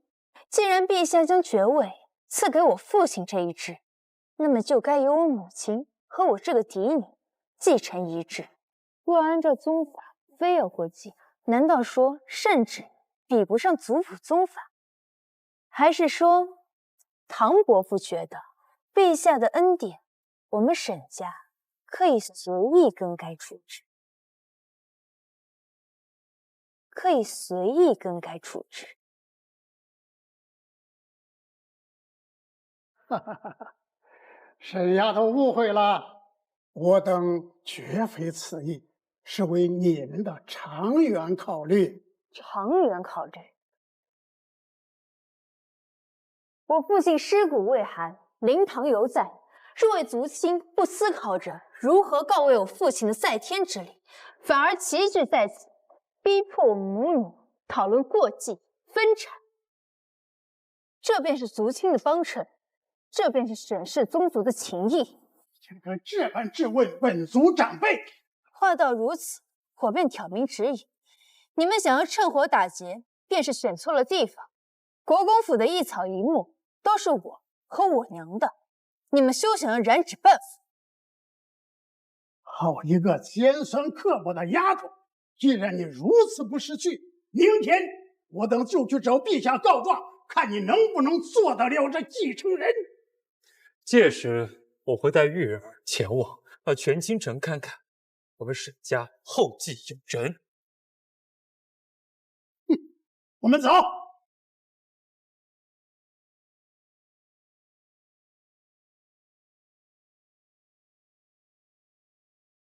他们竟敢去讨扰陛下。皇后和太子虽看重法难，但这沈家之事，王家也不便过多干预。看来他们背后有靠山，定是沈云府在背后作案。不过，他们也翻不起什么风浪。你猜的没错，他们在沈燕面前果然什么都拿不到。那就去告御状。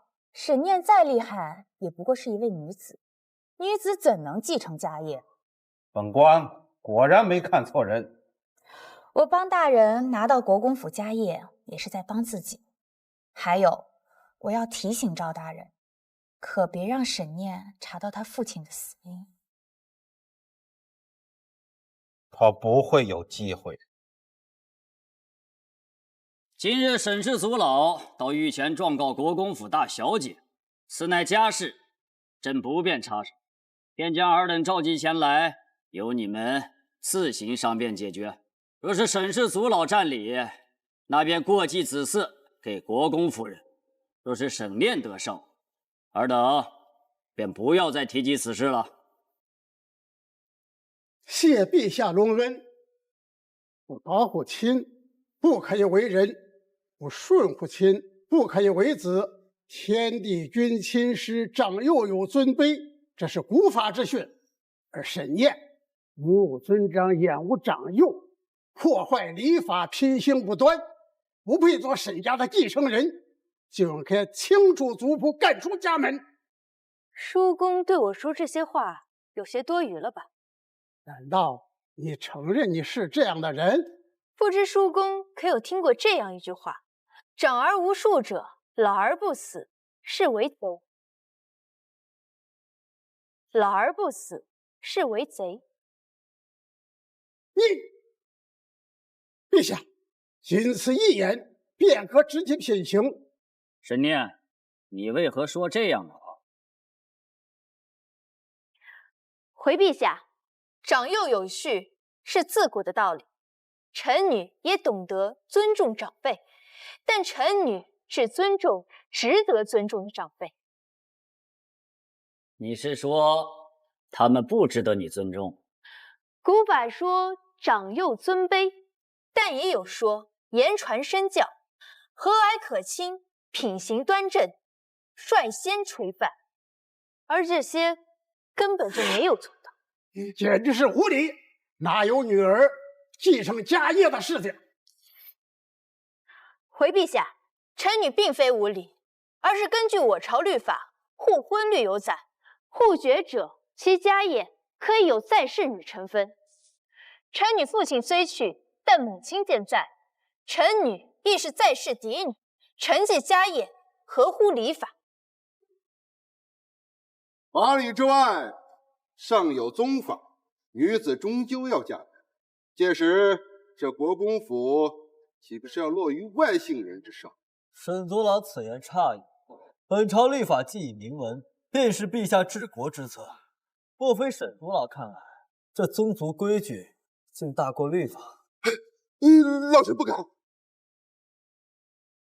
再者，各位族老口口声声说为了沈家香火，为了我父亲的身后事，可我父亲在世时，你们又做过什么？够了，是为了家事，何必在御前喧哗？何必在御前喧哗？你倒是比许多朝臣更懂得律法呀。尔等还有何话要说？陛下，这女子张家终非长久之事。这沈玉给沈家嫡续血脉，品行端正，过继给侧帝这一脉，既能延续香火，又能保全沈家产业不落外姓之手，此乃两全之策呀。本宫倒觉得沈念这孩子聪慧果决，颇有将门之风。郑国公为国捐躯，留下这对母女已是不易。若是再要强行过继，逼他们将家业拱手让人，岂不是要寒了忠臣之心？母后所言极是，儿臣以为沈小姐既能护家门不被外室所夺，自然也能守住父亲的基业。赵爱卿，朕听闻你还将这些人接入府中招待，你以为如何？陛下，这些人千里迢迢来京吊唁，却被赶出家门，臣只是不忍心看他们流落街头，所以才将他们接入府内。那就劳烦赵大人，让他们长居赵府，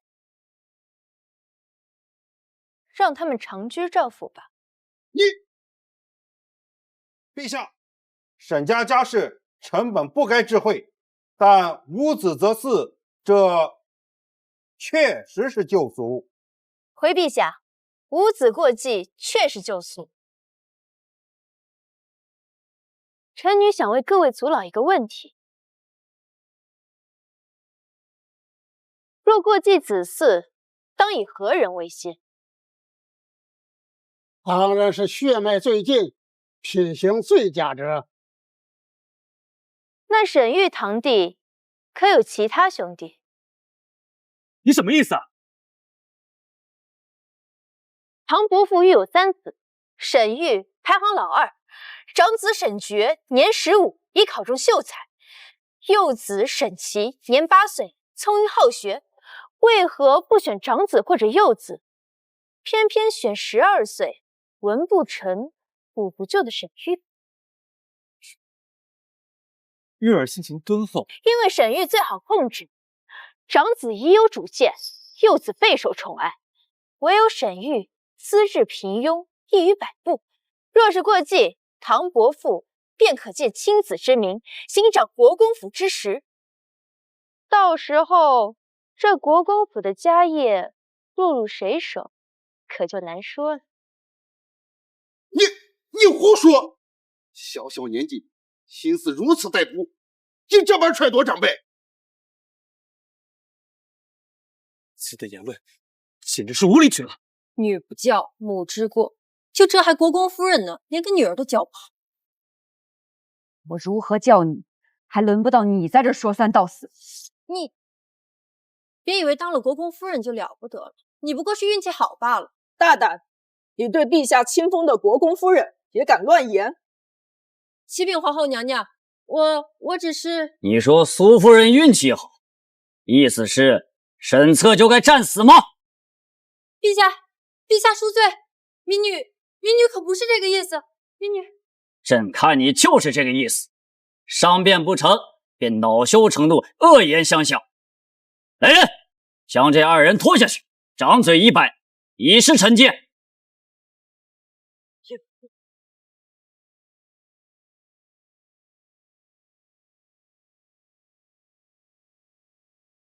陛下，臣女并非贪恋家业，而是这爵位是父亲用命换来的，这家业也是母亲用嫁妆成来的，绝不能落入此等用心。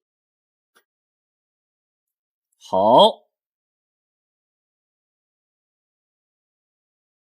朕便准你所请。镇国公爵位由苏婉暂代掌管，待沈殿出阁，再行承袭。臣女谢陛下。钦州沈氏本族不得再以过继为由滋扰国公府，若有违者，以抗旨论处。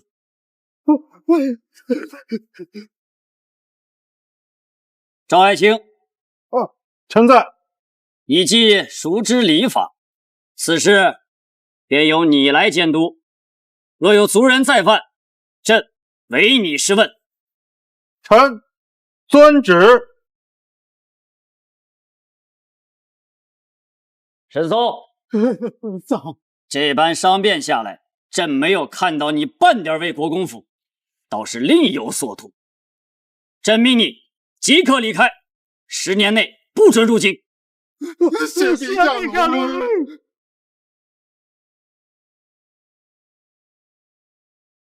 朕今日设下宫宴，本意是为太子挑选女官。现在闲杂人等离开，宫宴便开始吧。沈念，你也入列吧。谢陛下。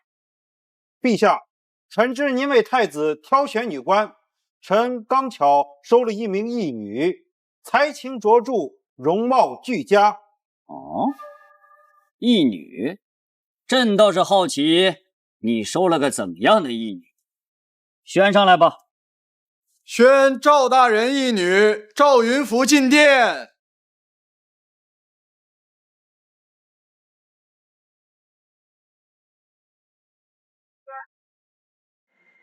该来的还是来。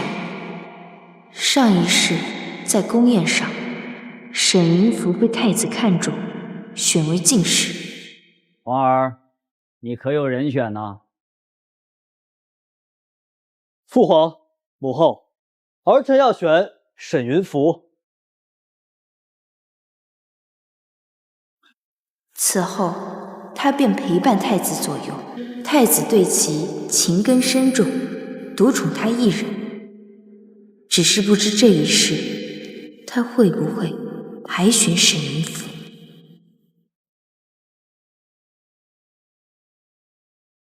他不是改沈姓为赵姓，摇身一变变成赵氏嫡女？叩见陛下，可真有手段。陛下，这就是臣的义女。皇儿，你可有详选之人啊？有赵大人举荐，太子未必不会选我。父皇、母后，儿臣之女官，当德才兼备，聪慧兼益。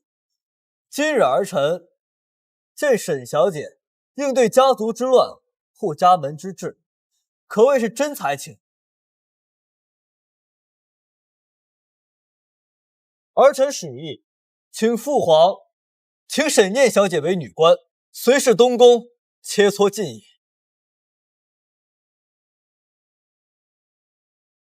为什么？殿下为什么不选我？沈念，太子之意，你可愿意啊？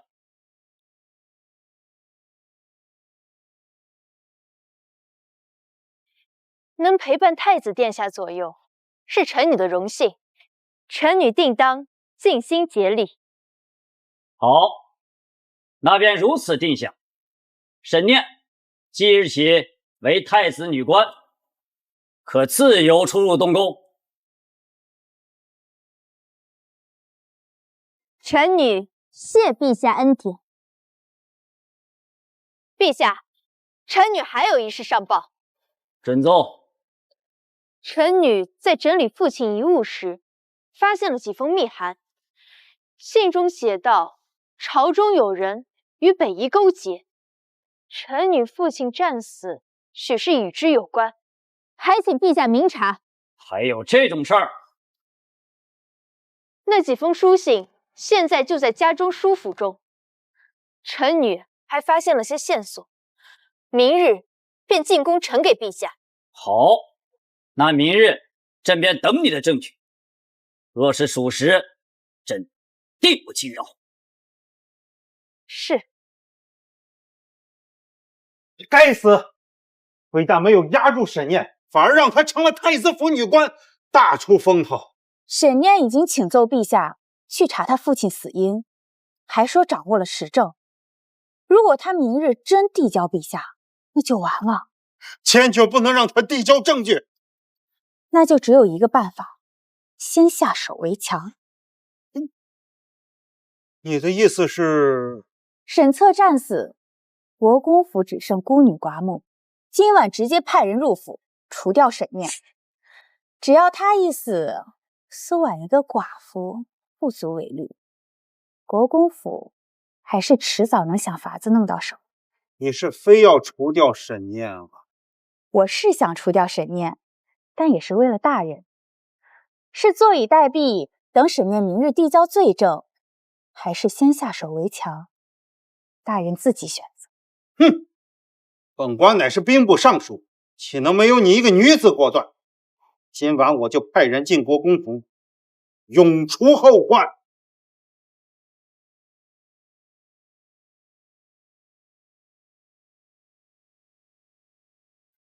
果然是你们张府，手腕如此生性，我轻松就能前进。闭嘴！都听好了，一会办完差事以后马上撤退，绝不可以留下任何把柄，明白吗？放心吧。好，休息。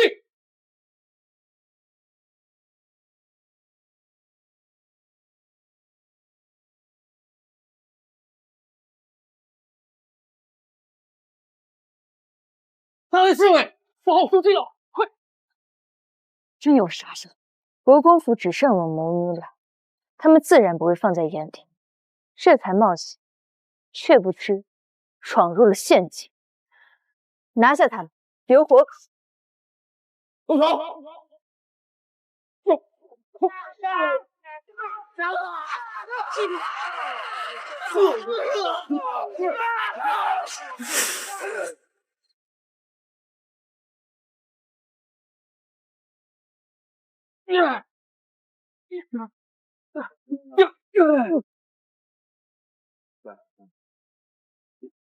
说，是谁派你们来的？是谁派你来的？哼，你就算是不说我也知道，是赵尚书、赵敬亭派你们来的。一是找到并销毁我爹留下的证据，二是杀我灭口。念念小姐，何必跟他多费口舌？我们有的是办法让他开口。一定要快，要让赵敬亭措手不及。是，埋头。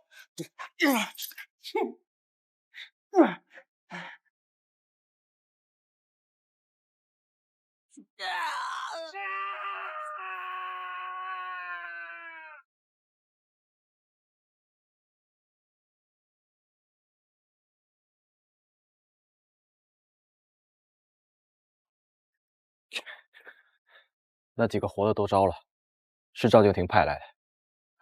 这些口供能抓住赵敬亭吗？来前太子吩咐，若赵敬亭派人杀您，便直接抓他，不留余地。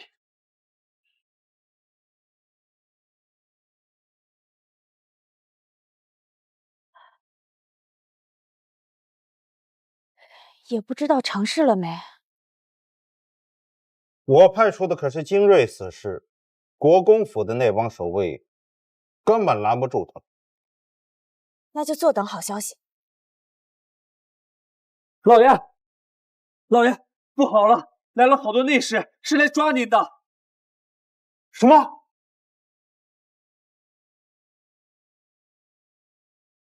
你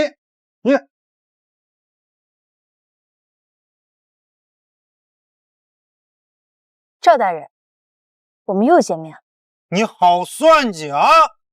白天在宫宴上故意那么说，就是为了引我上当。没错，事关重大，你自然会冒险。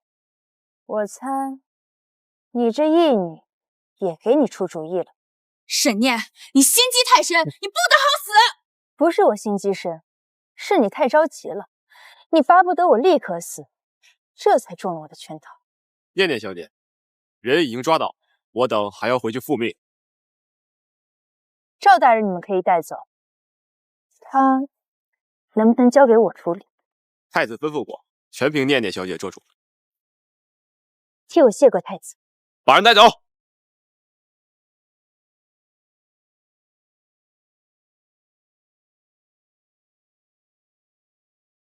你想干什么？我只是想让你们一家团聚罢了。人交给你了，这次再让他跑了，你的命也别想要。是，小姐，这回我一定不会让他再跑了。你别过来啊！你别过来！贱丫头，绕来绕去，最后还是绕到老子手里了。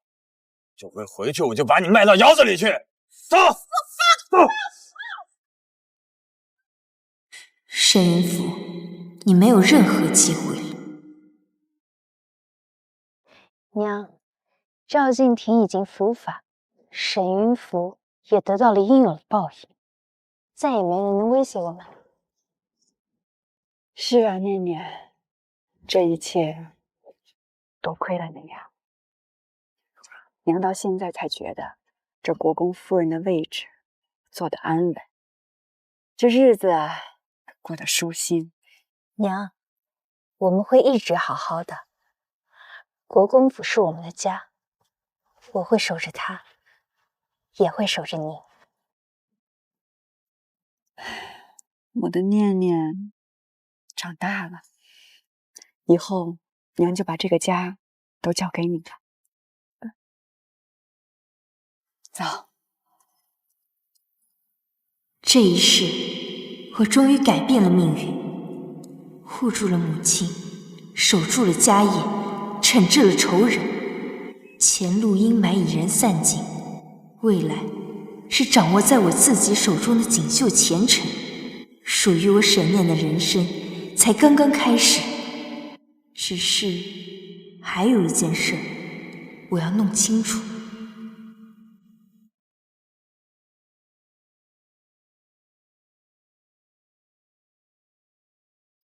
念念，你还不知道吧？那天晚上可是纯儿让我派华御医到你府上的。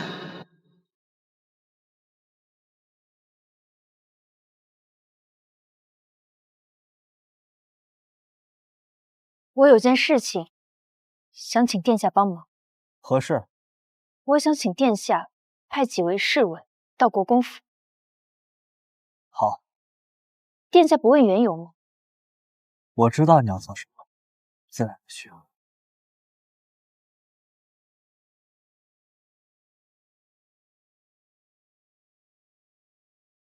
殿下那日为何要选我做你的女官，而不是沈云夫人？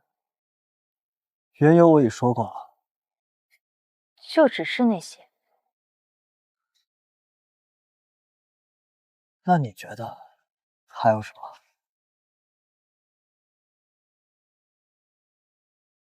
你也重生了。